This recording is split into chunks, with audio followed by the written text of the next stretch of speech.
Assalamu alaikum, welcome to this video. In this video we speak about why atheism is completely false, and this is my personal take. So if you are searching for the truth, you want to know what the actual truth is, or you want to simply strengthen your iman and your yaqeen, and this is something I want to remind myself and you. It's very important. Today I watched the start of a debate I watched several months already ago, atheism versus Islam. And in those times, you have opinions about almost everything. On social media, you find experts and influencers with millions of viewers around the world with so many different views and agendas, etc., where you can get easily lost in those ideas. And it's very, very important that we, like a salesperson, we go to those objections against Islam, against the truth, and handle those objections one by one for yourself.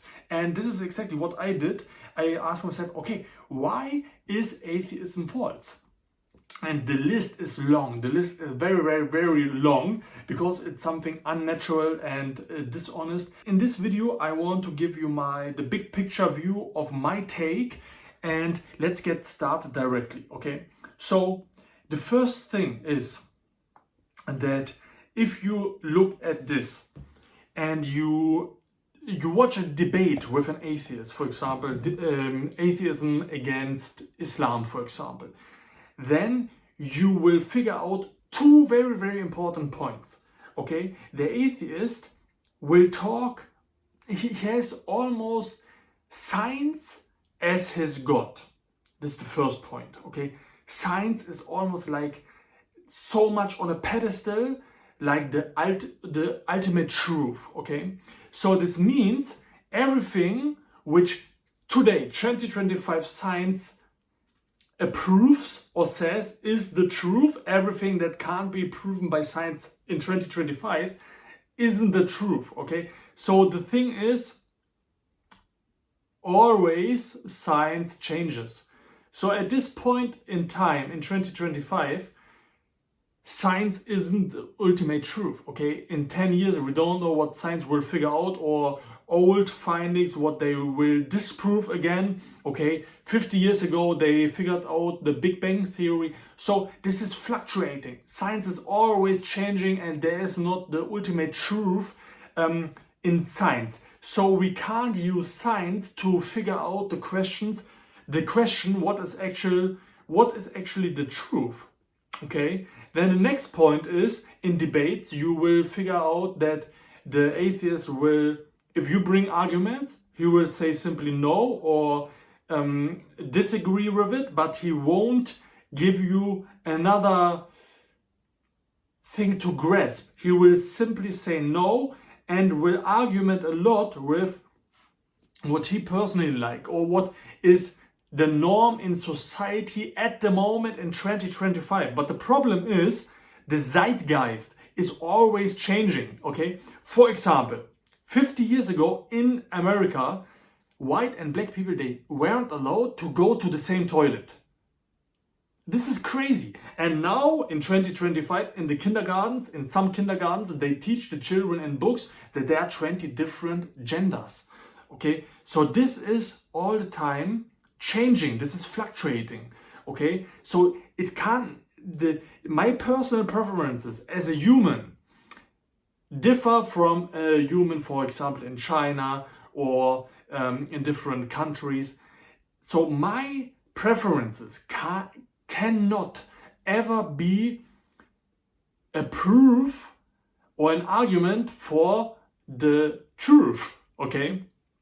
So this is something you will figure out. For example, if a Muslim in one of those debates brings an argument, then simply the atheist will often say, okay, what is, for example, with this part of Islam, the woman rights of Islam, for example. So his personal preference or one viewpoint in one specific part of the world at one specific part of time in 2025, which changed all those years. This was also changing in the West the role of the woman, for example, he brings this as argument against, for example, Islam. Okay, so he says simply, no, I don't like this.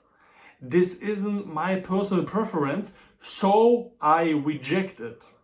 Okay, and if you're reading in the Holy Quran, you will find this over and over again.